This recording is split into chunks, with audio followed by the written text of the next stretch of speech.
Welcome to Telangana వెలుగు. నేను మీ రాజు. So Etela Rajender పైన కుట్ర చేస్తుంది ఎవరు? ఈటెల రాజేందర్ పైన కేవలం ఈ రోజే కుట్ర చేస్తున్నారా అంటే, ఈటెల రాజేందర్ పైన రకరకాలుగా ఏదైనా ప్రెస్ మీట్ పెట్టందాడే కొంతమంది సొంత పార్టీ నేతల మరి ఏందా అనేది తెలియదు. కానీ ఈరోజు బీజేపీ ఎంపీగా ఈటెల రాజేందర్ గారు ఉన్నారు. అది కూడా అతిపెద్ద నియోజకవర్గం, ఎంపీ నియోజకవర్గం అయినటువంటి మల్కాజ్గిరి నుంచి.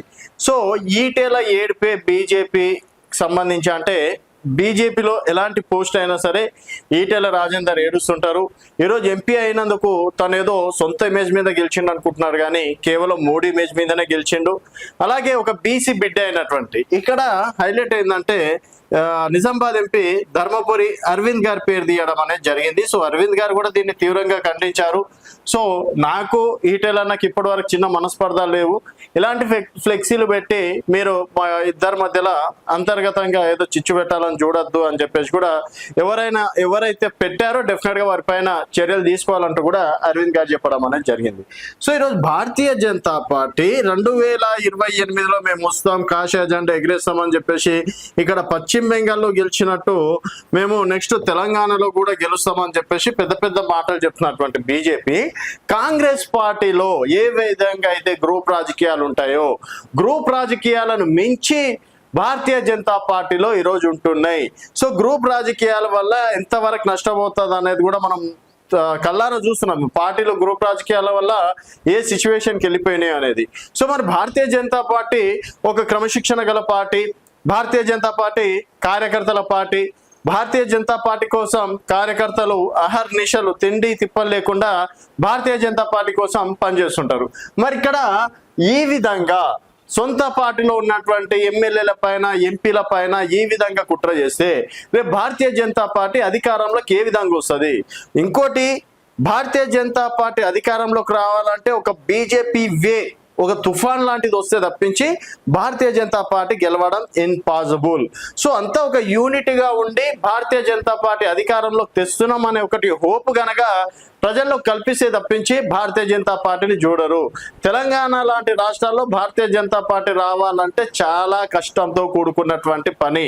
అయినప్పటికీ సరే పై స్థాయిలో ఉన్నటువంటి పెద్దలు పార్టీని అధికారంలోకి తీసుకురావడానికి ఎంత అహర్నిశలు కృషి చేస్తున్నారు. మరి ఇక్కడ రాష్ట్ర నాయకత్వం మాత్రం ఈ విధంగా చేస్తే మరి ఇది సొంత పార్టీ నేతల కుట్రనా లేకపోతే ఇతర పార్టీ నేతలు చేస్తున్నటువంటి పనే? ఇతర నేతలు చేస్తున్నటువంటి పని మాత్రం అనిపించట్లేదు, సొంత పార్టీలో ఉన్నటువంటి వాళ్ళే చేసినటువంటి విధంగా కనిపిస్తున్నటువంటి పని అని చెప్పేసి కూడా చెప్పవచ్చు. ఎందుకంటే కాంగ్రెస్ వాళ్ళకి ఏముంటుంది, అరవింద్కి ఈటెల రాజేందర్కి మధ్య చిచ్చు పెట్టడానికి, బీఆర్ఎస్ పార్టీ నేతలకి ఏముంటుంది, అరవింద్కి ఈటెలకు చిచ్చు పెట్టడానికి. సో సొంత పార్టీ నేతలు తప్ప ఇంత డేర్నెస్ పని ఎవరు చెయ్యరు. ఈ గ్రూప్ రాజకీయాలు గనక బంద్ చేస్తేనే భారతీయ జనతా పార్టీ తెలంగాణలో అంతో ఇంతో అవకాశం ఉంటుంది.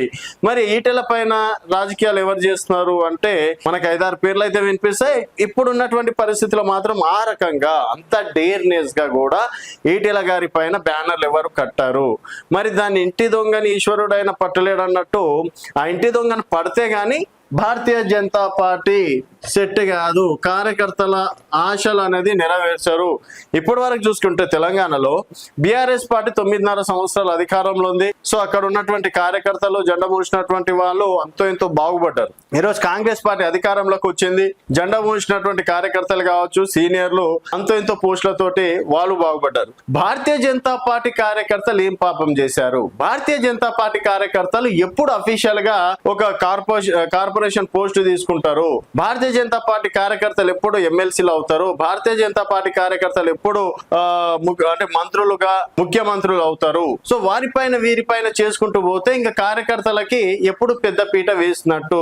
సో ఇంకా తెలంగాణలో ఉన్నటువంటి కార్యకర్తలు కేవలం జెండా మోయడానికి మాత్రమే పనికొస్తారు. మిగతా నాయకులు మాత్రం పదవులు ఎంజాయ్ చేసి వెళ్ళిపోతున్నారు తప్పించి కార్యకర్తలకి. ఈరోజు ఒక ఎమ్మెల్యే క్యాంప్ ఆఫీస్ ఉందనుకోండి, సో ఎమ్మెల్యే క్యాంప్ ఆఫీస్ లో ఇప్పటివరకు బీఆర్ఎస్ వాళ్ళు చేశారు, కాంగ్రెస్ వాళ్ళు వెళ్తున్నారు. ఇంకా బీజేపీ వాళ్ళకి కూడా అరే ఎమ్మెల్యే క్యాంప్ ఆఫీస్ లో మన నాయకుడు ఎమ్మెల్యే అయితే ఎంత బాగుండు అని చెప్పేసి డెఫినెట్ గా కలలు కంటుంటారు.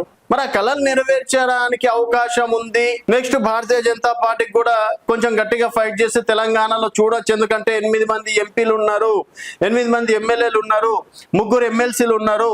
దాదాపు ఈరోజు 1000కి పైగా సర్పంచ్లు గెలవడం అనేది జరిగింది.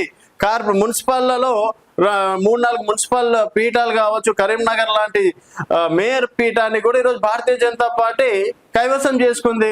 ఇంతే కష్టపడి రేపు 2023 వరకు అధికారం కోసం ప్రయత్నిస్తే డెఫినెట్ ఒక 40-50 స్థానాలు వచ్చినా కూడా చాలా వరకు అక్కడ 40-50 నియోజకవర్గాలలో కార్యకర్తలు బాగుపడతారు కదా.